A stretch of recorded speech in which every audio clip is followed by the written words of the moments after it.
ความตายบ่ได้แม่นจุดสิ้นสุดของชีวิตเด้อความตายเป็นแค่จุดสิ้นสุดของธาตุทั้งสี่ซื่อๆจุดสิ้นสุดของชีวิตเลยคือต้องตายจากกิเลสตัณหาต่างหากตายจากมดอุปทานมดตัณหามดอุปทานมดความอยากใดก็อยากเป็นนี่จังที่สิ้นสุดของการตายนั่นแหละบางคนเห็นป่ะหาอยู่หากินไปตายในระหว่างทำการที่กำลังหาอยู่หากินก็เขาเห็นตึกถล่มนั่นแหละบางคนก็ถือรถส้นตายระหว่างเป็นเด็กนักเรียนเป็นผู้ใหญ่ทำงานตายอยู่ในระหว่างทำการตกน้ำหรือถือยิ่งตายหรือถือหลายๆอย่างขาดอาหารหายใจแต่ความตายในระหว่างร่างกายอันนี้บัดท่านได้แม่นจุดสิ้นสุดของชีวิตจุดสิ้นสุดของชีวิตจริงๆคือต้องหมดตัณหาอุปาทานหมดความอยากจังหากจังจะบ่มีการมาตายอีกตราบใดที่ยังมีตัณหาและอุปาทานความเกิดก็ยังมีเมื่อความเกิดมีก็ยังมีความตายจังบอกว่า ทุกคนหาที่พึ่งของตนเองที่พึ่งอันประเสริฐสูงสุดคือธรรมะคือความจริงของทุกชีวิตความจริงที่พระพุทธเจ้านำออกมาแสดงและความจริงอันนี้ถ้าทุกคนนำไปปฏิบัติฝึกหัดในตนเองทุกคนก็สามารถเอาตนเองพ้นจากทุกอันเกิดจากความเกิดใดทั้งนั้นแหละสามารถเข้าถึงความสิ้นสุดของการเกิดสามารถเข้าถึงความสิ้นสุดของชีวิตชาติแปลว่าเกิดนั่นแหละ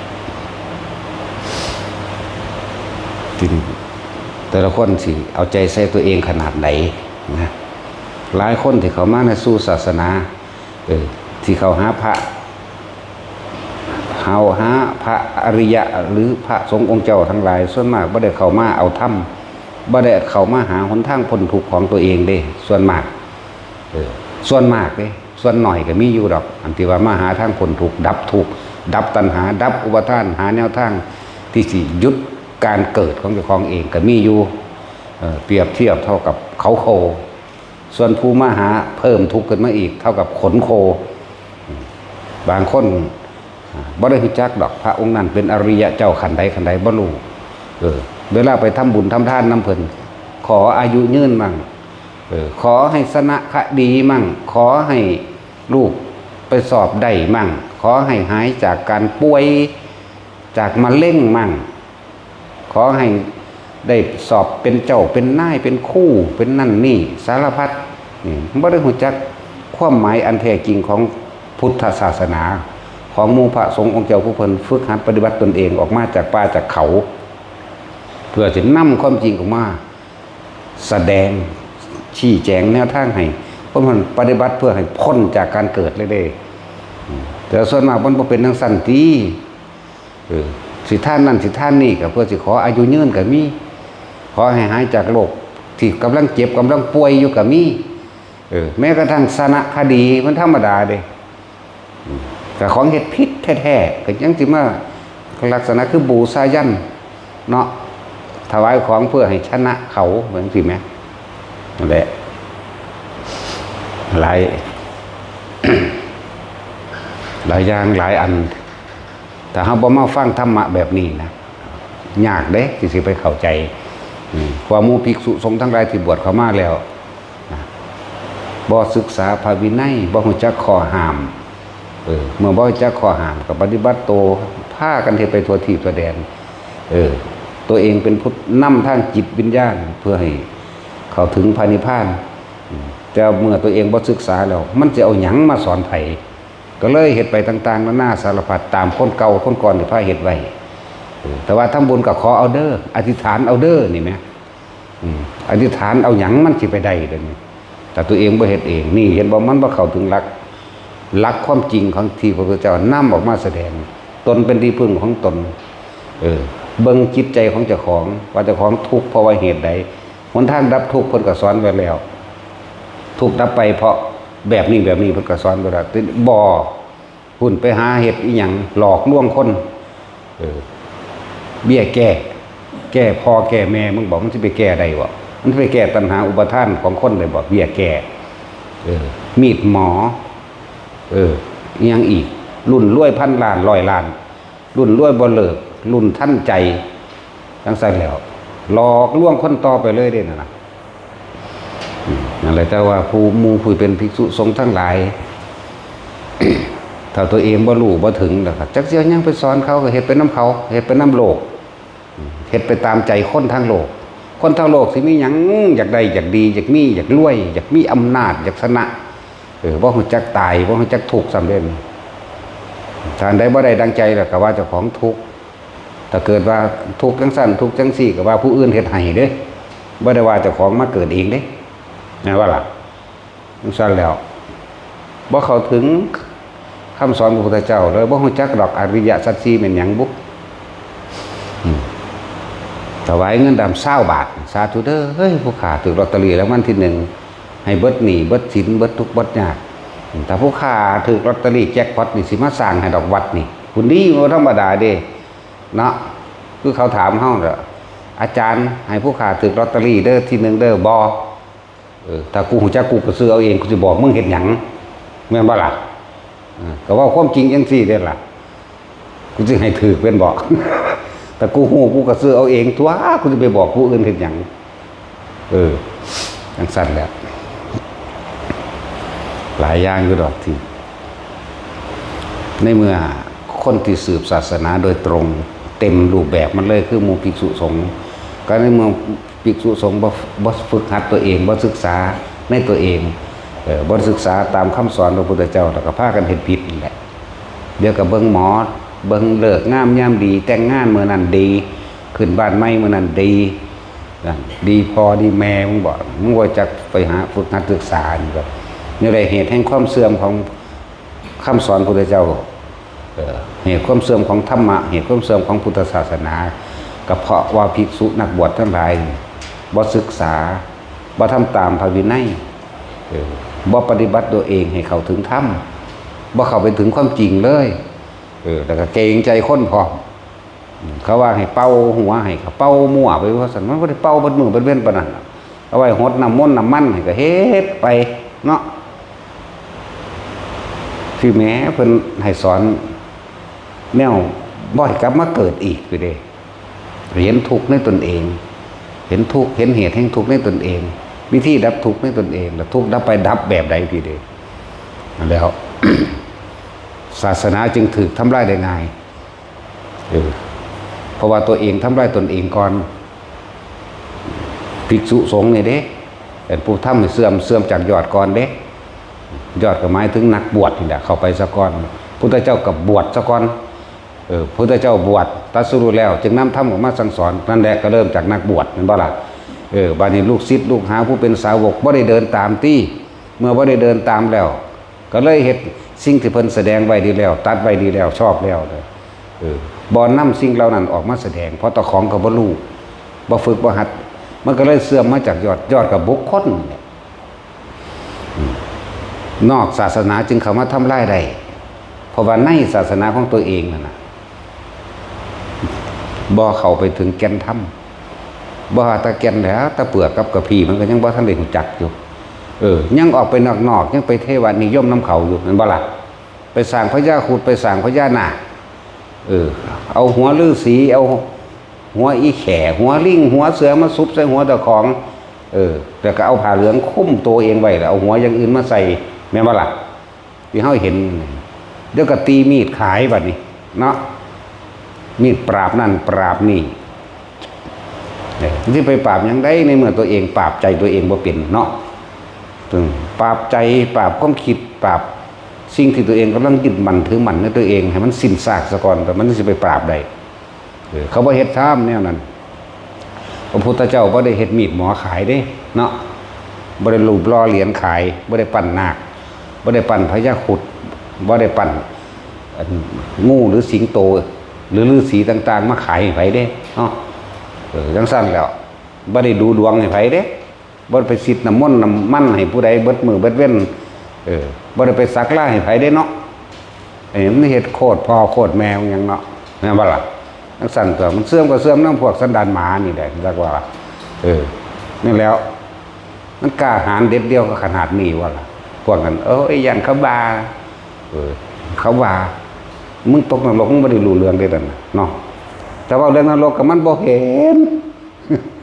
หลอกลวงชาวบ้านกินไปซื่อนั่นแหละ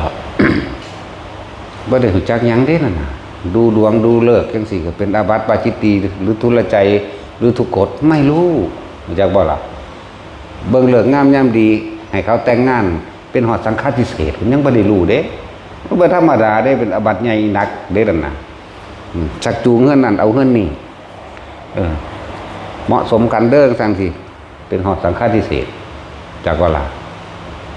มันเป็นธรรมดาเด้มันบ่ศึกษามันสิเอาอีหยังมาสอนคนก็มันอยากได้หลายกว่าคนธรรมดาอีกเนาะ มันจนว่ามันได้ใส่สุดนี่มาตัวเอาเนาะปั้นนาคปั้นไปหยังเอาไปให้คนทุกข์คนยากเด็กน้อยซื้อขนมกินอยู่ดีกว่าแม่นบ่เบิกปั้นนาคปั้นฤาษีปั้นผีปั้นคุดเฮ็ดกระตุ้ดของขังเฮ็ดนั่งกวักเฮ็ดหยังอีก คุณเอาพอเล็กไม่น้อยไปเฮ็ดนั่งกวักกับมันกุมารทองจังสมบูรณ์อำตำหรือซ้ำองค์แดงไงนี่เลยก็เบิ่งเลยว่าคือจังสั้นแล้วเฮ็ดบักไข่บักเคยเนาะมันเป็นโรคขาดสารอาหารมันสิให้ผู้ใดสมบูรณ์ได้แนวนั้นก็ดีแต่ความเสื่อมถึงเสื่อมจากยอดก็คือบุคคลพระพุทธเจ้าเป็นบุคคลแรกเป็นมหาบุรุษแรกบวชกับมาน่ะนำธรรมความจริงอริยสัจสี่ออกมาสั่งสอนแสดงมีผู้รู้ตามเห็นตามกับบวชมาเหมือนกันจึงนำอริยสัจอันเดียวกันออกมาแสดงสมัยซุมื้อนี่มันบ่ได้ศึกษาบัดนี้เนาะบ่ได้ศึกษาคิดจะเฮ็ดจังได๋ก็เฮ็ดไปตามความเชื่อของเจ้าของเองแต่ว่าบ่เป็นไปตามความจริงแต่เอาความจริงนำมาเว้ากันนี่เด้เว้าอยู่ดีเด้มันย่านไผเป็นอยู่ว่าถ้าเอาความจริงมาเว้าแล้วมันบ่ได้ย่านไผเด้ในเมื่อคนเฮานี่หมดความปรารถนาในความอยากได้และอยากเป็นคำว่าตายนี่มันมีความหมายสำหรับเพิ่นเด้มันเลยบ่ย่านไผแต่สิย่านไผยังภาษาตายก็มันก็บ่ย่านไปแฮงแล้วเนาะฟังดีๆเนี่ยแต่ภาษาตายแต่สิภาษาย่านคนมันบ่มีเด้คนบัดนี้นั่นแหละที่ว่ามันเสื่อมบัดนี้นอกศาสนาเข้ามาทำลายได้เพราะว่าคนในศาสนาบ่แข็งแกร่งพอบ่มั่นคงพอบ่รู้ความจริงอ่อนไหวเป็นน้ำเขาเห็นปะสั้นแหละนอกศาสนาเขามาทำลายได้เพราะว่าคนในศาสนานี่ภิกษุนี่อุบาสกอุบาสิกาบ่ปฏิบัติธรรมบ่เข้าถึงความจริงเขาก็เลยทำลายได้ง่ายแต่พวกซ้ำใดซ้ำหนึ่งขึ้นมาเราจอบถาว่าให้ตะกันเนาะแต่ผู้ใดสอนธรรมะขึ้นมาสิเขาว่าด่าพระองค์นั้นด่าพระองค์นี้ก็เป็นจังเก่งจังดังเนาะเนี่ยมันเลยเฮ็ดให้ภิกษุกับภิกษุก็ทะเลาะกันบ่แห้งอยู่ดอกเพราะว่าหยังมันบ่ได้ไปศึกษาแนวเดียวกันอย่างนั้นเนี่ยแต่ศึกษาแนวเดียวกันก็แข็งแกร่งเสมอกันก็เอาบาทละ10องค์กันหน้าพระในประเทศไทยนี่เนาะมันมีว่าละบาทละ10เนาะอันนี้10บาทละ1ที่เป็นสั่นเด้10ละ1สั่นแหละตอนนี้พวกเข้านี่คือไพ่นอกศาสนาเข้ามาได้เพราะว่าคนทั้งในนั่นบ่ฝึกหัดบ่ศึกษาบ่เข้าถึงความจริงนั้นตนเองไพ่ในแตกก่อนเด้จักบอกไพ่ทั้งในไพ่ในใจของเจ้าของเองตัวของบ่มีที่พึ่งตัวของบ่เป็นโตของตนเองตัวเองที่ว่าบวชตามพระพุทธเจ้ามานี่มันบ่แม่นบวชตามเด้อบวชนำอยู่แต่ว่ากูบ่เฮ็ดตามจักบ่ล่ะพุ่นไปหาเฮ็ดแนวอื่นพุ่นบัดนี้ไพ่นอกก็เลยเข้ามาได้เพราะว่าคนข้างในบ่สามัคคีบ่เป็นหนึ่งเดียวกันบ่ฝึกหัดตนเองอยากรวยไผอยากรวยมันเนาะโอ้ยก็คิดเบิ่งดีๆในตะกี้เขาเฮ็ดหยังขายแต่ตู้ข้ามละมาเทศเดี๋ยวนี้อยู่ไสเดี๋ยวนี้รุ่นหยังบัดนี้รุ่นรวยพันล้านบ่รุ่นไหนจังนั้นก็เสื่อมไปอีกแต่ทำคำสอนของพระเจ้าอันบุคคลที่สืบมาเสื่อมไปนำเด้ เพราะว่านี่เดี๋ยวพากันหลงไหลอย่างนั่นแหละเอาผู้ใดใดก็ได้ผู้ใดบ่ได้ก็แล้วแต่ได้ว่าไพ่อันเกิดจากการแก่การเจ็บการผัดผ่าจากสิ่งที่รักอันเกิดจากการตายหรือไพ่แห่งความตายมันมีอยู่กับเฮาตลอดเวลาเด้อนี่คือไพ่ในของเฮาที่เฮาจะต้องสมควรกระจัดตัวเฮ็ดจังได๋ก็ช่างมันบ่อาจสามารถไปแค่เว้าให้ฟังก็คือเฮาบ่อาจสามารถไปบังคับความคิดเห็นของผู้อื่นให้มันเป็นความคิดเห็นตรงกับเฮาได้ดอกฉะนั้นเฮาต้องบังคับตัวเองให้เห็นตามความเป็นจริงตอนนี้โลกกำลังมีภัยเห็นบ่ล่ะซึ่งจริงๆแล้วมันมีภัยมาตลอดนั่นแหละภัยอันเกิดจากความแก่ความเจ็บและความตายนี่มันมีมาตลอดเมื่อเฮาเริ่มเกิดแล้วเฮาก็เริ่มตายเหมือนกันการเกิดคือการเริ่มตายเนาะการพบก็คือการเริ่มจากบ่คนเฮามันบ่จากกันเป็นก็ต้องจากกันตายนี่คือภัยอันเฮาสมควรสิกระจัดทุกข์เกิดขึ้นจากหยังทุกข์เกิดขึ้นจากความยึดมั่นถือมั่นในความอยากได้และอยากเป็นนั่นสาเหตุมันก็อยู่ในนี่วิธีรับถูกเพิ่นสอนแล้วแหละเพราะนั้นจงขจัดภัยออกให้ตัวเองให้มันสิ้นออกจากวัฏฏะสงสารอันนี้อยู่ยากไปเรื่อยๆเด้อ ภัยในพุทธศาสนาหมู่ภิกษุสงฆ์บ่ฝึกหัดปฏิบัติเป็นหนึ่งเดียวกันผู้ปฏิบัติมีอยู่แต่น้อยเปรียบสุดเรื่องว่าเขาโคผู้ไม่ปฏิบัติมีมากดุจดังขนโคความเสื่อมถอยหน่อยลงของความจริงเลยบ่ถูกนำออกมาเพราะว่าผู้บวชบ่ไปเข้าถึงความจริงเลยบ่กล้าเอาความจริงออกมาแสดงมันจะเอามาแสดงได้มันบ่ฮู้มันมีแต่เอาความปลอมเอาความเชื่อว่าเฮ็ดหยังได้หยังอธิษฐานเอาเด้อขอเอาเด้อให้ทานมันก็ยังบอกให้ขอไหมแม่ว่าล่ะอธิษฐานเอาเด้ออยากได้หยังขอหยังตัวตะคนเดี๋ยวก็ไปสร้างกำแพงเนาะเดี๋ยวก็ตัวขายไฟผูกแขนตัวขายหญ้าค่าเอามาพันตัวขายเป็นหมากคูนเอาได้พันเห็นว่าล่ะพุทธาภิเษกนั่นนี่สร้างเหรียญเจ้าของออกมาอีกเด้เนาะสร้างหาสแตกยังเหรียญเจ้าของ มันสิกันพ่อกันแม่มันได้บ่นี่จักบอกพ่อแม่คือหยังตัณหาอุปทานนั่นแต่พ่อกับแม่สารปันกันกิเลสได้บ่มันเพิ่มกิเลสให้เขาได้นั่นน่ะเอาไปถือไว้เห็นหยังเดี๋ยวกัน6เฮือนเนาะ 6เฮือนนั่นแล้วจังซั่นแล้ววิปริตสิว่าแบบนี้บ่ระบาดนี่เนาะนั่นแหละแต่ว่าอธิษฐานเอาเด้ออยากได้หยังขอเอาเด้อแต่ของเอาไปขายเห็นอย่างคือว่าอธิษฐานเอาเองเนาะคือจังสั่นตัวพุทธวิเศษพนะมันจะเล่นต้นศาสตร์แต่ผู้พุทธเจ้าคนตรัสรู้ความจริงกับอันประเสริฐพอแห้งแล้วยังสิไปบวชพระพุทธเจ้าได้พุทธวิเศษของจักบ่พุทธวิเศษหมายถึงว่าไปบวชพระพุทธเจ้าเด้เนาะอาถรรพ์นั่นแน่บ่ดีสารเลวจะไปเสกเอียงกับเพิ่นแต่ของเอาผ้าเหลืองคนมาห่มบิณฑบาตขอกินไปเสกคนใดอย่างใด นั่นแหละภัยอันตรายอันเกิดจากภายในหมู่ภิกษุสงฆ์ทั้งหลายบ่ศึกษาพระวินัยบ่ปฏิบัติตนเองถึงเข้าถึงธรรมก็เลยหาแนวทางสั่นแล้วมาหลอกคนเข้าวัดว่าซ่านเฮาก็คือบ่ได้หลอกไผแม่นบ่ซั่นด่าเปงปางก็แล้วก็คือมาอยู่เด้ล่ะแน่นี่เพราะเขาเข้าถึงความจริงของเขาที่แรกฟังที่แรกก็ศูนย์อยู่เด้เนาะเอ้าคือว่าบ่ม่วนเห็นหลวงพ่อนี่มันสั่นคักว่าได้บัดนี้เว้าไปเว้ามาฟังไปฟังมาเอ้ากูเป็นจังนั้นเบิดมันก็ยอมรับกันตัวนะบ่ได้มีเหรียญเด้ล่ะมีอยู่องค์เดียวนึงบ่ได้จักได้ก็บ่หาผูกใส่คอเอาไปจังซั่นแล้วเอาทำเอาความจริงนำไปปฏิบัติตนเองเด้อบ่ได้ไปงมง่ายไร้สาระอย่างใดจังซั่นมันบ่มีสาระอย่างใดจังซั่นรุ่นนั่นรุ่นนี้รุ่นพ่อรุ่นแม่งบ่เนาะ จังซั่นแล้วมันบ่ได้มีแนวใดกันตายใดเด้อ บ่มีสิ่งใดกันความตายใดบ่มีสิ่งใดกันความเจ็บปวดป่วยใดบ่มีสิ่งใดกันความผาดผากใดจากบ่ล่ะบ่มีถ้าเฮาปฏิบัติตามพระพุทธเจ้าได้นั่นแหละสิ่งที่กันคือตนเองกันตัวใดตัณหาและอุปาทานจะให้มันมีความอยากได้และความอยากเป็นหมดสิ้นไปจากใจบ่มีเกิดอีกบ่มีทุกข์อีกบัดเนี่ยวิธีเพิ่นก็สอนอานาปานสติบ่ได้สอนยากสมัยสอนอันเดียวทรงฌานเจริญฌานเพื่อให้จิตมันตั้งมั่นเมื่อจิตมันตั้งมั่นแล้วปัญญามันก็เกิดเมื่อมีความสงบแล้วมันก็เห็น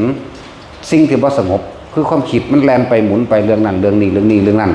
แล้วมันก็รู้เท่าทันว่าอ๋อกูบ่ไปกับมึงก็แล้วกันหน้าเท่านั้นตัว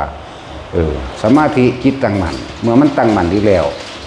มันก็เห็นเองดอกวันปัญญาก็เกิดตัวบัดแล้วมันสั้นละอย่างเงี้ยโลกนี้อยู่ยากขึ้นเด้อเมื่อมีแผ่นดินถล่มแล้วก็ยอมถล่มอีกน้ำกับดินสิมาพร้อมกันเด้อต่อไปนี่ยืนระหว่างกลางพรรษาพวกกันนั่นจะพากันประมาทเด้อภาวนาไว้ผู้ใดมีนามัตถุทองได้แต่นามัตถุพุทธานังกับทองนามัตถุไป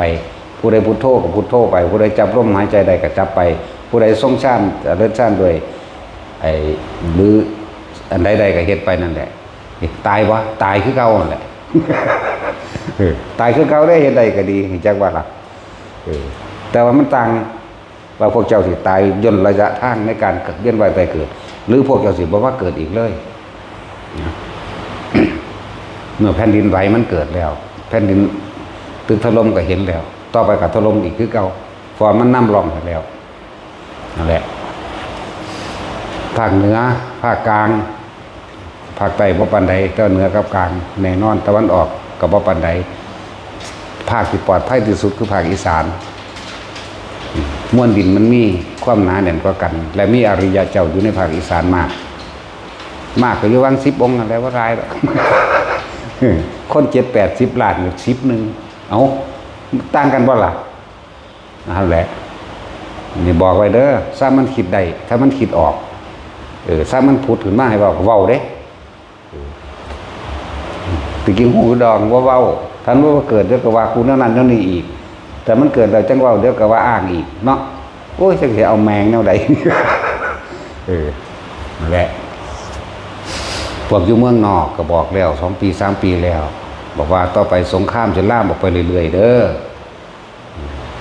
สงครามจะล่ามออกไปเรื่อยๆเรื่อยๆอย่างน้อยๆพวกเจ้ามีที่พึ่งทั้งใจของตัวของเองมีหลักบอกว่าพวกอยู่เมืองนอกถ้าพ่ออยู่พ่อกินแล้วก็กลับบ้านก็บอกด้วยว่ากลับบ้านคนอีสานนึงน่ะ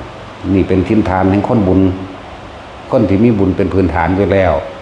คนอีสานนั่นน่ะแต่ทั้งได้ก็เอิ้นกันกินข้าวเด้นั่นแหละ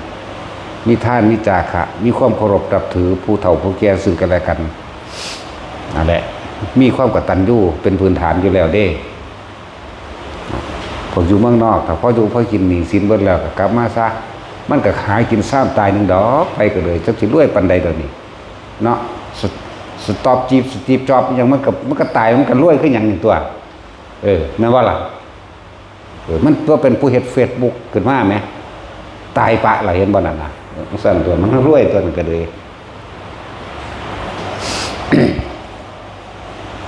อะไรจังว่าพวกอยู่เมืองนอกทรงฌานเจริญฌานเป็นแล้วจากจุดร่มเป็นแล้วก็อยู่จังซั่นแหละอยู่ก็อยู่ตายคือเก่าแหละบ่ว่าสิรอดเด้เดี๋ยวนี้ ตายคือเก่าแต่พวกเจ้าสิตายต่ำหรือตายสูงพวกเจ้าสิตายไปต่อมรรคผลข้างบนหรือเจ้าสิไปตายลงนรกขนาดเด้พูดถึงเรื่องตายมันก็ตายคือเก่านั่นแหละแต่ว่าองค์แห่งฌานที่พากันทรงฌาน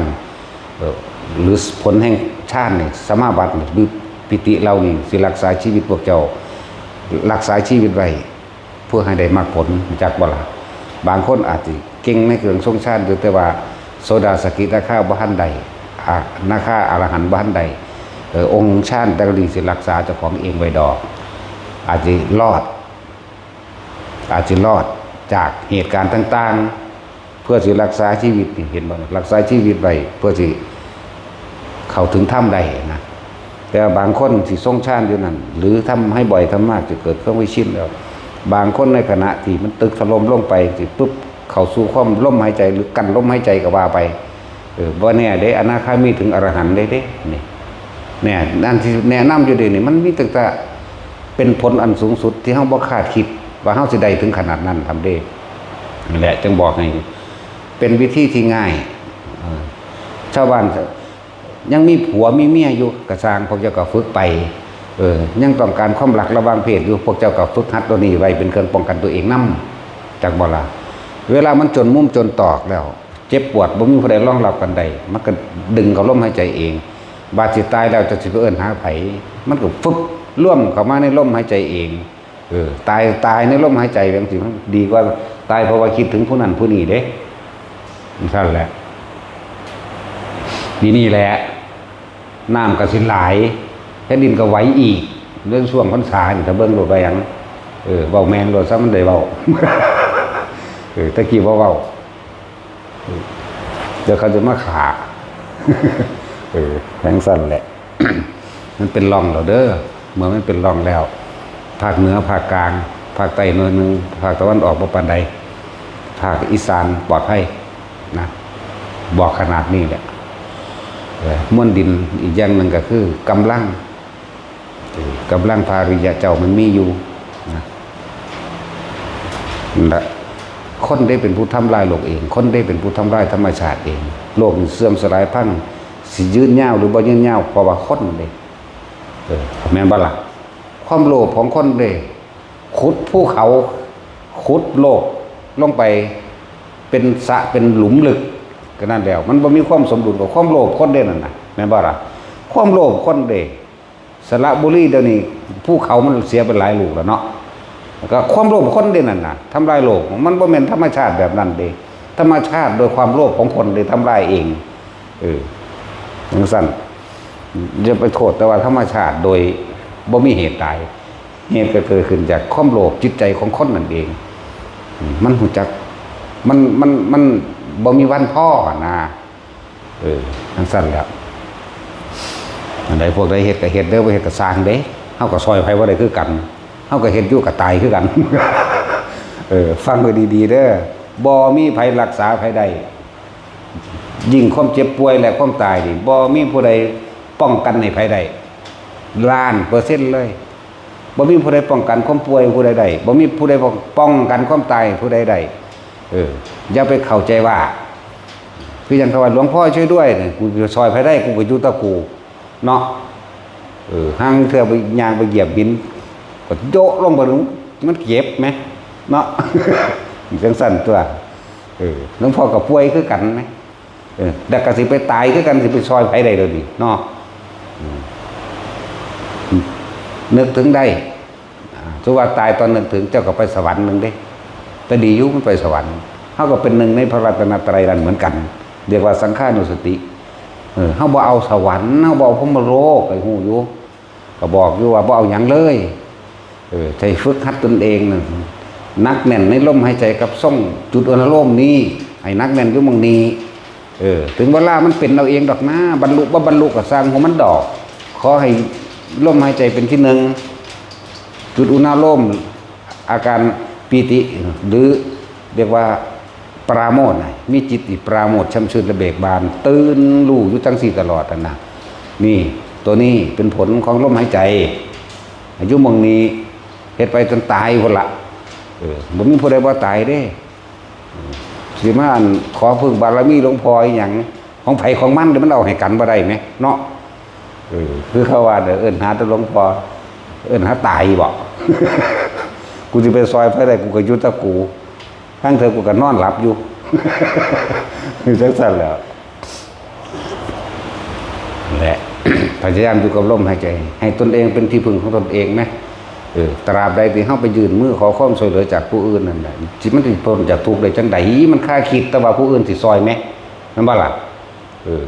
พุทธเจ้าเพิ่นบ่ได้เป็นพึ่งไผเด้นั่นน่ะให้พึ่งตนเองกับความจริงชื่อว่าพึ่งตนพึ่งธรรมนี่เอาความจริงเข้ามาพิจารณาในกายเจ้าของเองพิจารณาในใจของตัวเองกายกับใจรูปกับนามนี่แหมพิจารณามันดูแจ้งจนว่ามัน เกิดความเห็นตรงว่าว่างได้โดยความเห็นนี่เรียกว่าสัมมาทิฏฐิเห็นตามความเป็นจริงได้แล้ว ก็เหลือแต่การอยู่ในปัจจุบันเท่านั้นเด้เข้าใจว่านี่ปัจจุบันคือลมนี่คืออุณหภูมินี่เท่านั้นเด้ทำเป็นผู้มีจิตหนึ่งเพ่งอยู่ในอารมณ์ที่เป็นหนึ่งแล้วท่านจะรู้ซึ้งถึงธรรมทั้งปวงเองดอกนะเฮ็ดเอาตัวนั่นแหละผู้ได้ฝึกได้ก็ฝึกเอามันเป็นเครื่องพึ่งตนเองเป็นสมบัติของเจ้าของเองภาคเหนือมีอีกภาคกลางมีอีกเด้อมันได้เคยเป็นมันก็เป็นอีกเป็นระดับบาดไหลไปเรื่อยเด้ออะไรบอกพวกเจ้าพยายามอยู่กับตนเองให้เป็นอยู่กับอานาปานสติคือลมหายใจเข้าออกผลท้องอานาปานสติคือเป่าคล้องลมหายใจเข้าออกก็เกิดอาการปิติเกิดขึ้นมันก็เลยเป็นปิติปราโมทย์หรือเราเป็นผู้ทรงฌานเจริญฌานชาภคุโรพยายามหนักแน่นในฌานในอารมณ์ที่เป็นหนึ่งชาภคุนี่ฌานหมายถึงฌานการเพ่งอยู่อันหนึ่งคุเนี่ยคือหมายถึงคารุแปลว่าหนักแน่นให้จิตตั้งมั่นอยู่ในอารมณ์ที่เป็นหนึ่งอาการปิติมันก็เกิดที่ในหันเองและ สติจึงสำคัญสติคือการนึกถึงอย่างก้อนนึกถึงลมเมื่อรู้ลมเข้าออกประคองเอาไว้แล้วเนี่ยอาการปิติมันก็เกิดเนี่ยเมื่ออาการปิติมันเกิดปัสสติมันก็เกิดคือจิตมันผ่อนคลายมันพอไปคิดถึงผู้นั้นผู้นี้เมื่อปัสสติมันเกิดสมาธิมันก็เกิดจิตมันก็ตั้งมั่นเมื่อจิตมันตั้งมั่นแล้วปัญญามันก็เห็นเองนั่นแหละเรื่องใดเห็นตามความเป็นจริงว่าสิ่งทั้งหลายทั้งปวงบ่เที่ยงบ่จีรังจังยืนก็ว่าไปมันก็เข้าสู่สังขารุปเปกขาญาณก็เข้าสู่คำว่าอุเบกขาเข้าสู่คำว่าเห็นอาสวะแห่งตนเองมันก็ละอาสวะของมันในหันเนี่ยตอนที่มันอยู่น่ะมันละแล้วล่ะแต่เฮาบ่ฮู้จักว่ามันละมันบ่ได้ละด้วยการคิดการบ่นำสิ่งทั้งหลายทั้งปวงเขามาคิดน่ะเรียกว่าละบ่แม่นละต้องตัดอย่างนั้นต้องตัดอย่างนี้คือแต่อ้วนปัญญาอ่อนก็เลยอธิบายสักกายทิฏฐิแบบละเอียดจะอธิบายอีกอย่างตายเท่านั้นนะเนาะเกิดมาตายแล้วมันก็จบแล้วตัวแล้วพวกนี้พวกนั้นผู้ยิ่งจะเป็นประสาทเขาเว้าอยู่นี่เป็นปีแล้วอันเดินแนวสิเป็นยังสิอธิบายอย่างหนังสือนี่อ่านจะไปอ่านที่เนาะ พวกเขาอธิบายพวกเขาเอากิ่งไปแห้งเลยบ่ได้เอาหลักการมาเด้นั่นแหละเพิ่นก็ฟังกันเดียวนี่แหละทั้งอ้วนทั้งประสาท แล่นลงตึก13ชั้นสมน้ำหนักลดแน่บาดนี้อ้วนใหญ่กว่าอันเล็กพอหน่อยอีก สงสัยสิ135โลเนาะก็เล็กน้อยอยู่วาง100โลนึงเด้ ทั้งชั้นแล้วต้องอธิบายหยังดอกเลิกการอธิบายขยายความเลิกคิดเลิกนึกปรุงแต่งในจริงทั้งหลายทั้งปวงเลิกหาเหตุเมื่อเลิกหาเหตุไม่มีเหตุต้องให้รู้อะไรอีกผลก็คือยุดเหตุได้แล้วหมายถึงดับความทุกข์ได้เราได้นั่นมันทุกข์เพราะว่ามันคิดอยากหู้คำตอบเลยต่างๆนานาสารพัดมาเนี่ยเกิดอีหยังขึ้นมิแต่เอาคำตอบคืออยากได้ซื้อมันว่าจังใดผิดหรือถูกนี่ไหมมันบ่มีผิดมันบ่มีถูกมันบ่ต้องการคำตอบถ้าสิปล่อยว่างจริงๆมันต้องบ่มีเหตุผลเข้าใจบ่นี่นั่นแหละว่าท่านสิว่าทรงชาตินี่ถ้าพวกเจ้ามีความรู้สึกเดียวคิดเดียวอันนึงเนี่ยมันก็รู้ไปเบิดคือเก่าแหละแต่ว่าจะดึงสิ่งที่รู้ที่เห็นที่ได้ยินได้ฟังหรือดมกลิ่นสัมผัสรู้สึกทางกายเขาไม่คิดมานึกมันหยุดเอาได้นั่นน่ะก็จะเลิกคิดเลิกนึกปรุงแต่งทั้งหลายอย่าไปหาซื้อมัน จังว่าผู้คนรักษาตัวเองเด้อตนเป็นที่พึ่งของตนเด้อมันบ่มีผู้ใดพึ่งผู้ใดใดเด้นี่มันบ่มีผู้ใดปวดแขวแทนเฮาใดเด้เนาะได้อยู่บ่วะอย่างนี้ก็เพ้อเจ้อไว้นั่นแหละบอกว่าได้นั่นเนาะเอาเงินไปจ้างให้ผู้อื่นปวดแทนมึงรู้เหตุใด มันมีทางปวดก็เก่าอีกทั้งศูนย์เสร็จแล้วเอาเงินไปจ้างป่วยดูจ้างผู้อื่นป่วยให้ได้บุแหละเงินไปจ้างตายเบิ่งดูว่าเนี่ยบ่มีทางเจ้าสิไปหนีไปลี้อยู่บางใดความตายมันอยู่ในหูดังพวกเจ้านั่นนึงเนาะข้อเน่าเริ่มต้นจากลมหายใจมีชีวิตที่ย่างบ่ได้เพราะว่าลมหายใจเข้าออกแล้วก็ต้องสิ้นสุดได้จบลงโดยหมดลมหายใจเด้แน่สิ่งที่อยู่ในตัวเองแท้ๆยังบ่คิดถึงนั่นแหละ วิธีฝึกก็ง่ายแล้วบอกแล้ว อยู่ยากขึ้นแล้วเด้อน้ำก็สิหลายปีนี้หลายมากๆมันมีอยู่บ่หนาวเดือน4เดี๋ยวนี้เนาะมันจักว่าตั้งสั่นแล้วมันบ่มีเด้หนาวเดือน4กับหนาวเดือน5นั่นแหละดินก็เห็นแล้วเนี่ยดินถล่มเนาะบัดนี้น้ำได้บัดนี้น้ำแล้วจะดินน้ำไฟเนี่ยเกิดอย่างหนึ่งดอกเป็นย่อมๆมันนะแต่จังมาล่มทีหลังอย่างสั่นผู้ได้คิดได้ก็ได้บ่ได้ก็สร้างเด้บ่ได้เงินเด้เนาะ เฮ็ดเอาก็ได้เด้เฮาเฮ็ดก็เฮ็ดเฮาก็ได้ของเฮาเฮ็ดเด้ได้หยังได้ความสงบได้ความบ่คิดมากบ่แม่นได้หยังที่มันเป็นวัตถุสิ่งของบ่แม่นได้รวยบ่แม่นได้ทองเด้อันนั้นมันได้มาคือเก่านั่นแหละมันบ่อยากได้ทันได้กับแม่จังซั่นเนาะแต่สินเฮา สั่นแล้วจังว่าพวกหลังจากเฮามุ่งหลังคาโล่งรถเฮาแล้วแล้วก็เฮ็ดที่พักไว้ซะ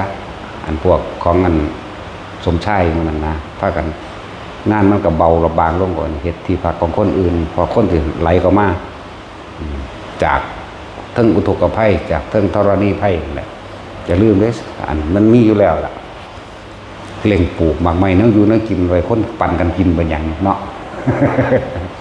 นี่ว่าความจริงเด้อว่าเด้อนั่นเด้แต่ว่าคือว่าล่ะว่าเขาเห็นอยู่ผู้เดียวจักสิเนาะกับไผ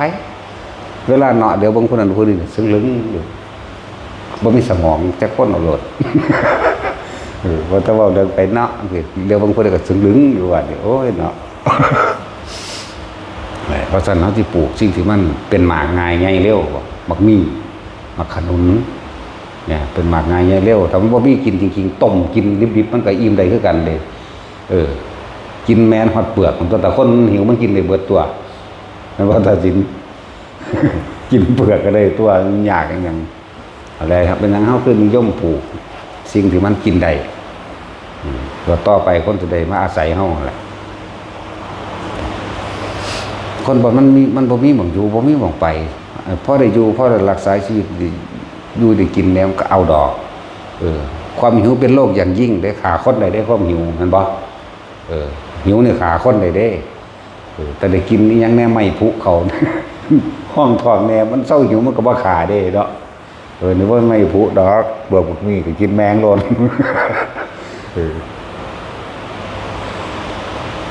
เห็นบ่ผลไม้เป็นทุกชนิดได้ปีนี้เนาะดกอีกต่างหากมีธรรมชาติมันก็พยากรณ์เอาเองดอกผลไม้ดกทุกชนิดเลยหนาวเดือน4เดือน5มันเคยมีมาที่ไหนแต่เมื่อหนาวเดือน4เดือน5นั่นแหละแล้ววางไพ่อันเกิดจากธรณีภัยและอุทกภัยตามมาแน่นอนแล้วอันนี้เฮาเอาตามธรรมชาติที่มันเป็นครับเพราะว่าเฮาบ่มีญาณเขาบ่ได้ยังรู้อย่างแบบเขาก็ว่าสังเกตธรรมชาติเอาลักษณะตัวคือคนโบราณตะกี้สังเกตธรรมชาติถ้าหมดขาบใครหรือฝนตกเลยด้วยเนาะ อย่างนั้นแล้วก็สังเกตธรรมชาติเอาตัวของเขาบ่มีย่านไหม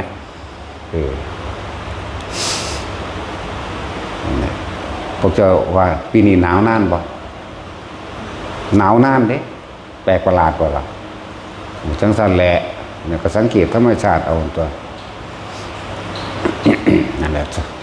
สารพัดภัยในการเกิดเท่ากับเทศมาเรื่อยเลย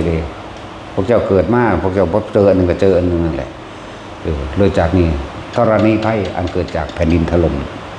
อุทกภัยอันเกิดจากน้ำท่วมเห็นว่าวัฏภัยอันเกิดจากลมพายุหมุนลมสารตันบ่แม่นคำบอกคลองจองเลยคำว่าลมสารตันคือทำให้ผู้ลมนี่สามารถทำให้คนเสียชีวิตได้เรื่องลมสารตันอย่างสั้นแหละยังอีกอัคคีภัยคือไฟอสุนีบาทภัยคือฝ่าพาบ่ได้เลือกได้ซุมื้อนี้เนาะจักสิอยู่น้ำต้นไม้ต้นหมอกยังอยู่ไสก็สร้างเพราะว่าพาในที่สูงบ่แม่นมันพาไปทั่วทีบนั่นแหละนั่นแหละอสุนีภัยเห็นบ่นี่คือภัยที่มันเกิดโดยธรรมชาติของมันแต่ว่าธรรมชาติของมันฝ นสิตกได้ก็ต้องอาศัยไอน้ำหรืออุณหภูมิจากโลกขึ้นไปทำปฏิกิริยากับก้อนเมฆจึงสามารถจับกันเป็นกลุ่มก้อนโดยฝนตกได้โลกจะถูกทำลายได้ก็ต้องอาศัยปฏิกิริยาจากจิตใจของมนุษย์คือความโลภมันออกเห็นบ่ล่ะความโลภกับความโลภคนมีแต่โลภกับโลภเมื่อโลภกับโลภแล้วมันก็ทำลายธรรมชาติอันเป็นพื้นดินและต้นไม้นั่นบ่ถ้าเมื่อบ่ได้ดังใจแล้วก็เกิดข้าวเป็นโกรธมันก็เป็นไฟว่าซั่นโกรธคือไฟเรียกว่าไฟคือราคะนี่โลภไฟคือโทสะนี่คือไฟคือโมหะนี่คือหลงมันบ่ล่ะอันเดียวยังสั้นล่ะเกิดจากใจมนุษย์นี่เด้อโลกสิยืนเด้อโลกสิบ่ยืนก็เลยสมัยของพระพุทธเจ้าบางพระองค์จังอายุ100,000 ปีเพราะเขาความโลภหน่อยมีเหมือนเดิมแต่ว่าหน่อยอายุถึงได้อยู่ได้100,000 ปีอันนี้ความโลภหลายเด้นี่จัง5,000 ปีนึงบ่เสี่ยวเขาเจ้าเลยเนาะแม่นบ่ล่ะในภัตตรกัปอันนี้จะคิดได้ว่าโลกมันยืนพุ่นในสารมันตกัปนั่นของพระพุทธเจ้า2 องค์นึงก็แซงอันนี้แล้วเด้สิบอกให้สั้นตัวอายุเป็น100,000 ปีพุ่นนี่อายุศาสนาเขาเจ้าก็พอแห้งนั่นแหละเพราะว่าเขาเจ้ามีความโลภหน่อยอายุของโลกก็เลยยืนมากเพราะว่าอย่างพื้นดินบ่ได้ถูกขุดเจาะต้นไม้บ่ได้ถูกทำลายสายน้ำบ่ได้ถูกปลุกปั้นจักว่าสายน้ำดินน้ำไฟลมนี่ดินบ่ได้ถูกขุดเจาะต้นไม้บ่ได้ถูกทำลายโดยความโลภของคนเนาะมันบ่ล่ะน้ำจังซี่เอาซุมื้อนี่น้ำมีแต่ยาพิษเนาะเพราะว่าสิน้ำทะเลหรือน้ำจืดหยังก็ช่างมีผิดได้เห็นบ่นั่นถ้าว่าประมงก็ขนเอาว่าซั่นจังซี่แม่นบ่ล่ะใส่ลากใส่อวนใส่หยังใส่ยาใส่หยังอันพิษที่ซึมลงไปในน้ำก็คาบเคลือบน้ำมูกน้ำมันอยู่ซั่นเจือปนไปด้วยยาพิษทั้งนั้นนั่นแหละก็ความโลภล่ะช่วงนี้สงครามเข้าไปอีกนะมันซั่นตะกี้เขาเจ้าบ่ค่อยมีนั่นมันซั่นแหละมันอายุยืนได้เพราะว่าแบบนั้นศาสนาของพระพุทธเจ้าปทุมมุตระนี่100,000 ปีมันเด้แบบสั้นแหละของเฮาเด้5,000มันนี่แม่ไกลกันอยู่ว่าหลายคนละอันกันตัวความโลภเขาเจ้าหน่อยแต่ว่าในยุคปัจจุบันนี่คือเทียบอดีตในฟังสื่อปัจจุบันเฮาอายุคนเฮาเนี่ยคนตีไว้แค่100 ปีเนาะอายุคนตะกี้80,000 ปีสิธรรมดาบ่แล้วความโลภมากและโลภน้อยจังซั่นยังก็ช่างเถอะบัดนี้ปัจจุบันของเฮาให้อยู่กับปัจจุบันบัดนี้คือลมหายใจนี่คือจับอยู่หน้าลมนี่คือทรงฌานเจริญฌานอันนี้โอกาสที่สิเข้าถึงธรรมด้วยการบรรลุธรรมหรือบ่บรรลุก็สร้างบัดนี้คนที่ทรงฌานเจริญฌานนี่อย่างน้อยไปเกิดพรหมโลกอายุมันยืนกว่ากันธรรมปริสัชชาอายุ1 กับใจบ่บาดมันยาวกว่ากันบ่ล่ะนี่2 กับ4 กับ8 กับ16 กับไล่ขึ้นไปเรื่อยๆได้บ่จนถึงอสงไขยได้เฮายังมีโอกาสเพื่อสิได้ยินฟังธรรมของพระพุทธเจ้าองค์ใดองค์หนึ่งเข้าใจบ่นี่มันบรรลุธรรมเร็วกว่ากันฉะนั้นสุตตะนี่คือเฮาต้องได้ยินไว้ศรัทธาเอาเป็นว่ารัตนะ5ศรัทธาแต่ว่าศรัทธานี่ต้องประกอบด้วยปัญญาหรืออื่นว่าเป็นพุทธะเจ้าว่าให้ศรัทธานี่ต้องศรัทธาที่อันประกอบไปด้วยได้เห็นจริงตามความเป็นจริงตามคำสอนของพระพุทธเจ้าบ่ได้เห็นของดอกของล่วงนี่แต่จังว่าให้ใส่ปัญญาพิจารณาเอาเด้อแต่ก็มีความเข้าใจตามความจริงนั่นแหละศรัทธาจาคะคือการสละออกคือเฮาก็สละอยู่แล้วศีลเห็นว่าสุตตะเห็นบ่ทั้งสั้นแหละถามมันอันศรัทธามาที่หนึ่งแล้วก็ต้องศรัทธาโดยทำคำสอนของพระพุทธเจ้าเด้บ่แม่นศรัทธาคือว่านั่นแหละเว้ายากคือดอกจริตคนมี6 อย่างแต่ว่ามันบ่แม่นมีอย่างมีคนละอย่างบ่แม่นเด้มีพร้อมกันทั้งเบิด6 อย่างเด้แม่นบ่ซั่นพุทธจริตศรัทธาจริตวิตกจริตเห็นบ่จังซี่มีพร้อมกันเบิดนั่นแหละแล้วแต่มันสิกระทบในขณะปัจจุบันนั้นมีพร้อมกันเบิดแต่ว่าสิ่งที่เฮารักษาก็คืออยากให้ทุกคนมีรัตนะ5ก็ว่าไป ที่พึ่งอันประเสริฐสูงสุดในของกับของเองหาย่างหนึ่งเฮาอาศัยตนเองด้วยความเชื่อมั่นในตนเองกับคำสอนของพระพุทธเจ้าด้วยความเชื่อมั่นในตนเองโอ้นี่เพิ่นสอนอริยสัจสี่เพิ่นสอนมรรคมีองค์8ถ้าสอนมรรคมีองค์8นั่นแหละเราเองกับพิจารณาไขข้อตนเองตัวบัดนี้เนี่ยนั่นสิเป็นแต่ก็มีความมั่นใจเชื่อมั่นเห็นบ่ซั่นเมื่อมีความเชื่อมั่นใจเนี่ยก็มีความจาคะคือความสละออกทำบุญทำทานมั่นแต่การให้ท่านก็ต้องท่านแบบบ่ได้หวังผลในท่านบ่มีจิตผูกพันในผลทางท่านบ่มุ่งการต้องสมในความอยากได้เลยอยากเป็นหยังทั้งสิ้นเลยมันก็มุ่งเข้าสู่คำว่าศีลเองดอกคนเฮามีโลภเด้มันต้องเบียดเบียนนั่นบ่ถ้าบ่โลภมันบ่เบียดเบียนนั่นแหละจังสละออกนี่ก็คือสละความเห็นแก่ตัวแล้วนี่มันก็ไหลเข้าไปสู่ศีลตัวบัดนี้นั่นแหละสุตตะแล้วก็ปัญญาประกอบกับการได้ยินได้ฟังมันบ่ล่ะบัดได้ยินได้ฟังมีความเปรียบมีความเทียบด้วยบัดนี้นี่เดี๋ยวคือแสดงอยู่เดียวนี่ล่ะของมันแม่นของเพิ่นบ่นอนนี่แต่ว่าบ่แม่นก็บ่แม่นแต่ว่าแม่นก็แม่นก็ต้องอาศัยความเห็นของเจ้าของเด้เข้าใจบ่ล่ะเปรียบเทียบเอาเพิ่นว่ามาแนวนี้ก็เพิ่นก็แม่นของเพิ่นเด้อเพิ่นจังว่าเนาะส่วนเจ้าพวกเจ้าไปแยกแยะเอาตัวแต่พวกเจ้ามีความเชื่อกับความจริงมันคนละอย่างเด้ความจริงกับความเชื่อนี่พวกเจ้าต้องสละความเห็นความคิดของเจ้าของออกมันถึงจะฟังเข้าใจคนเฮามันเกิดมาเพราะความเชื่อนั่นแหละความเชื่อ เชื่อว่าแบบนั้นเชื่อว่าโอ้หลายคนดอกเพราะเราความเรียนผิดนั่นเองอวิชชาความไม่รู้อย่างสั้นแหละเกิดมาแบบนั้นแหละแต่สุดท้ายกับปัญญาทั้งตัวคือรู้แจ้งเห็นจริงตามความเป็นจริงนะรู้อย่างรู้ว่าร่างกายกับว่าเป็นของเจ้าของมันบ่นั่นดูว่าแม้แต่ทางจิตใจว่าเป็นเจ้าของรู้น้ำหนึ่งเดียวมันบ่ได้ยากเด้อบัดน้ำก็คือความคิดความคิดกับบังคับบ่ได้เด้เห็นบ่ผู้ใดบังคับได้ว่ามีเด้เอาแต่คิดแซ่อยู่เรื่องเดียวบ่มือเป็นเว้นใดอยู่บ่ได้จักคิดไปทางใดเป็นล้านๆพิกเซล เป็นล้านๆความคิด ล้านๆมุมล้านๆเหลี่ยมสารพัดถ้าเขามีความเห็นว่าร่างกายบ่เป็นของเจ้าของตายแน่นอนบ่มีผู้ใดหนีความตายไปได้ร่างกายได้บังคับบ่ได้แน่เอาง่ายๆนี่แหมสิไปสักยะทิฏฐิวิจิยังคือยังกระดอกปานนั้นแท้มันบ่ล่ะเกิดมาตายคักๆได้นี่เดี๋ยวบ่มีผู้ใดหนีพ้นได้นี่แหมซ้ำชื่อว่าตัดสักยะทิฏฐิแหมเฮาก็เคยเห็นผู้ใดตายมาหลายแล้วแม่นเนาะมันบ่ซั่นจักมื้อนึงเจ้าของก็ตายกูจะไปหลีหนีอยู่ไสเนาะก็มันหลีหนีบ่ได้เงินก็จ้างบ่ได้ซื้อบ่ได้เนาะก็ยอมรับมันตามความเป็นจริงนั่นตัวเมื่อยอมรับมันแล้วมันควบคุมตัวจิตตัวบัดนี่แน่มันถ้าตัดหรอควบคุมความคิดก็ลมหายใจนี่เป็นวิธีหลอกความคิดควบคุมความคิดไปเลยเฮ็ดอานาปานสติเมื่อจิตตั้งมั่นอยู่แล้วทรงฌานเจริญฌานอยู่แล้ว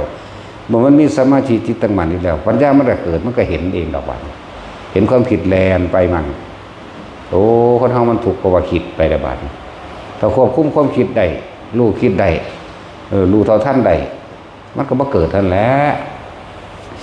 วิธีก็เบาซุมือล่ะเนาะทรงฌานเจริญฌานอยู่นี่เพื่อให้มันจิตตั้งมั่นเมื่อจิตตั้งมั่นดีแล้วมันก็รู้เอาบัดนี้เอาประสบการณ์ของแต่ละคนเด้อเฮาฮู้แล้วเฮาทรงเฮาเฮ็ดเป็นแล้วยืนเดินนอนนั่งได้ปัตมฌานรู้ลมหายใจเข้าออกแล้วมีอาการปิติเกิดระหว่างการคิ้วกลางหน้าผากเฮาเองนี่เรียกว่าปัตมฌานผู้ใดนึกถึงลมหายใจเข้าออกได้ปุ๊บความรู้สึกนิ่มๆนวลๆเนิบๆอยู่ระหว่างการคิ้วกลางหน้าผากได้นั่นละเอิ้นว่าปัตมฌานแล้วผู้ใดเฮ็ดเป็นแล้วก็ฝึกให้มันคล่องซะก่อนยืนก็เป็นเดินก็เป็นนอนก็เป็นนั่งก็เป็นฌานที่2สิเป็นเราเองเฮาบ่ได้คิดถึงหยังปุ๊บความรู้สึกระหว่างกลางหน้าผากขึ้นน่วงๆกันเลยนิ่มๆน่วงๆนึบๆหลายศัพท์หลายภาษาหังคนว่าเป็นบ่อนๆบุญๆเป็นล่มๆอุ้ยสารพัดแต่ก็สิเว้าเนาะเป็นบ่อนๆก็มี เป็นบุญๆก็มีอีกอย่างน้อลืมแล้วอันศัพท์ประหลาดมากเมื่อวานนี่ นี่เป็นฌาน2แล้วเอิ้นว่าจิตตั้งมั่นเป็นอารมณ์ที่เป็น1แล้วเรียกว่าฐานที่ตั้งแห่งจิตก็คือใส่ความรู้สึกนี่จิตกับผู้รู้กับจิตรู้ยังรู้สึกโตนึงเด้พวกเจ้าบ่แม่นว่าไปรู้สวรรค์นรกเด้รู้หยังแค่รู้สึกตัว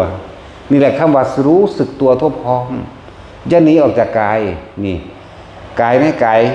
เวทนาในเวทนาจิตในจิตรู้สึกตัวนี่เองเนี่ยยุ่มองนี่มันเคลื่อนมาหัวกระลูอยู่ในหัวมันเคลื่อนมากลางอกกระลูในกลางอกแล้วถ้ามันจะเคลื่อนไปย่าออกจากกายนี่กายเวทนาจิตทำเวทนาจิตกายร่วมกันเป็นหนึ่งแค่รู้สึกตัวมันดับเราได้จากบ่เหมือนมันมีกำลังมันก็เห็นเองดับอันนี้ตั้งมั่นนั่นแหละคำว่ากำลังก็เลยตั้งมั่น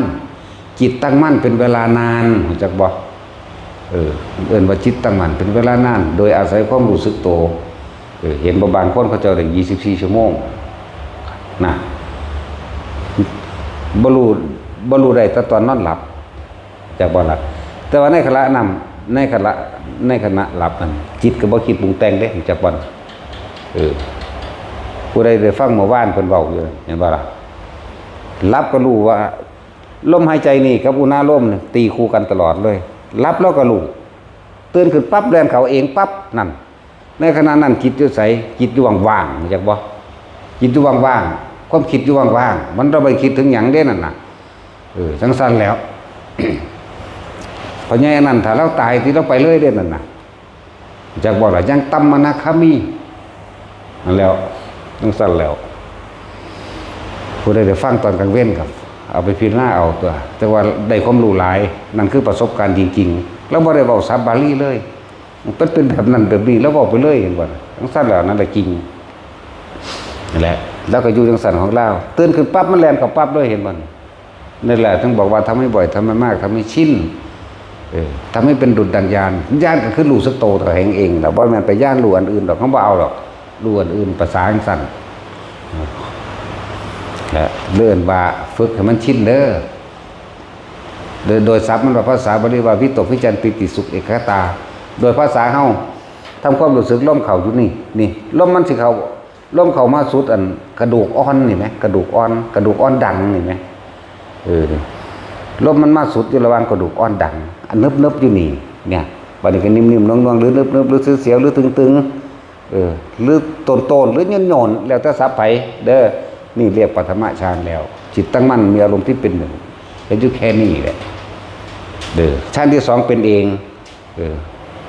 คือจังคนเป็นแล้วนี่คือขับรถปั๊บบางทีจะไปจับรถปั๊บเป็นนึบขึ้นมาเลยนั่นแหละที่สองนึบขึ้นมาโลดนั่นแหละแต่ว่าย่านี้จากฐานที่ตั้งให้จิตย่านี้จากฐานมันคือเฮามีสติระลึกรู้สึกว่ามันยังอยู่ในกายอยู่ตัวแค่นี้แหมกายเวทนาจิตเวทนากายมันยังอยู่ในฐานที่ตั้งแห่งจิตนะสำคัญนะย่านี้จากฐานสติปัฏฐาน4กับกายเวทนาจิตก็นี่แหละฐานส่วนธรรมคือทางปัญญาแล้วในสิ่งที่เข้ามากระทบกระทั่งแล้วรู้เห็นเป็นไปคือมันเป็นของมันแบบนั้นก็ว่าไปตัวเฮาบ่คิดนึกปรุงแต่งให้มันเป็นไปดังใจที่เฮาอยากให้เป็นอย่างว่านี่เอิ้นว่ารู้ธรรมชาติของมันเป็นแบบนั้นตอนนั้นนั่นแหละชั้นที่2ก็คือมีความรู้สึกเกิดขึ้นเลยเพราะว่ามันบ่คิดอันที่3นี่ลึกล้ำเข้าไปอีกปัสสัทธิไปเลยว่านี่เห็นว่าก็สงบเย็นใจโล่งโปร่งเกิดความเบาโปร่งเบาในกายเจ้าของเองบอกบ่ถูกพวกนี้มันเป็นความรู้สึกที่มีอยู่แต่ว่าเหมือนบ่มีจักบ่ล่ะเคยเป็นบ่แต่สิมันเคยเป็นบ่เนี่ยกับพวกเขาเคยเป็นก็เป็นอยู่แต่ว่ามันเป็นพนานมันเป็นข้าวเดียวมันคือบ่คือผู้เขาเจ้าของในการเข้าฌานออกฌานเด้เข้าออกใน1ใน2ใน3นี่แหมใน4ก็ได้ผู้เขาคล่องนะกำหนดเข้าไปเลยก็ได้แต่ว่าเจ้าต้องเฮ็ดจนชำนาญเด้พวกเขาบ่ทันทำงานกำหนดบ่ทันได้ดอกเพราะมันคาคิดจักบ่จิตเจตนาก็คือตัวกำหนดเจตนาว่ากูสิเข้าบ่มีทางเข้าอันนั้นจนเขาเจ้าชำนาญจังได้อันนั้นได้มีอยู่แต่ว่าน้อยบ่ปฏิเสธอันนี้มีอยู่สูดลมหายใจเดียวดับเขาเดียวตัวดับเบิดโลกธรรมดาบ่นั่นแหละกำหนดเลยพวกเข้าฝึกสะก่อนทำให้บ่อยทำให้มากทำให้ชินแล้วองค์แล้วก็อานิสงส์ของการทรงฌานเจริญฌานเป็นเหตุให้ความสมปรารถนาในโภคทรัพย์ไปพร้อมเด้อคนยังหาอยู่หากินนั่นนี่อยู่พวกเจ้าก็เฮ็ดไปมูลละ4เทื่อหาเทื่อละนาทีก็ได้ ก่อนที่จะหลับนี่นับหนึ่งมีความรู้สึกหน่วงอยู่ในระหว่างขาคิ้วแต่ของกับลมหายใจใดหลับไปเลยอันที่สองก่อนที่จะลุกเฮ็ดแค่2-3 วินาทีก็ได้ว่าแต่มันน่วงเกินพ่อนี่แต่ที่สามคือตอนเที่ยงกินเข่ามันต้องพักเที่ยงตัวคนทำงานมันต้องพักเที่ยงตัวเนาะบ่แม่นไปนั่งลี่เฮ็ดหรือว่าเป็นรับตาโดยทาเด้ยืนซึ่งลึงอยู่หม้องใดหม้องหนึงก้มเหลือบตาเบิ่งปลายดังของจักหน่อยมันน่วงขึ้นเอาละนี่ยังหน่อยๆก็จัก3เทื่อ3 เดือนชีวิตพวกเจ้าสิเปลี่ยนแปลงเงินก็หาง่ายขึ้นใจเจ้าของก็เย็นลงพร้อมอารมณ์บ่ค่อยร้อนการเงินการงานก็ค่อยดีขึ้นมาเอง3 เดือนก่อนเด้บ่แม่นเฮ็ดเดี๋ยวนี้สิเอาเงินล้านคือเพิ่นเด้เนาะพวกเขาเป็นหนี้ล้านเขายังเฮ็ดอยู่2 ปีพุ่นเด้ล่ะอันนี้เขาเอาความจริงอีกแล้วเป็นหนี้อยู่6 ล้านแล้วเฮ็ดอยู่2 ปีแล้วใส่หนี้เบิดเข้าใจบ่ล่ะมีแล้วก็ยังมาเว้าอยู่ในมื้อนั้นเนาะแล้วก็มั่นใจว่าวิธีนี้ล่ะวิธีอื่นบ่มีอีกแล้วล่ะว่าประกาศขายทีที่หม่องหน้าทางลาดยางที่หม่องกว้างหม่องตึกใหญ่ขายของบ่มีผู้ใดซื้อบางคิดว่าเขาสิบ่ซื้อเสือกแล่นไปซื้อมั้ยบ่ได้ซื้อถือได้บัดนี้8 ล้าน5พุ่นน่ะจังซั่นแล้วบางบ่คิดว่าจะได้ขายมันลี่อยู่พูนมันหกอยู่หม่องอื่นพุ่นน่ะบางบ่คิดว่าสิขายได้เด้อน่ะจังซั่นแล้วก็มั่นใจตัวนี้แหละไปกลุ่มซื้อของเขาเห็นหยังหม่องเขาบ่ขายหูยเขาก็ดีใจยังไงบางกูบ่สิบ่ได้ขายจักเม็ดกูคิดว่ากูขายได้อยู่ดอกจักล้านนึงเห็นมั้ยหูไปฟาด8 ล้านกูก็ขายคือกันแล้ววะจังซั่นแล้วหลายอยู่ก็อีกนึงมันว่ามันขายของได้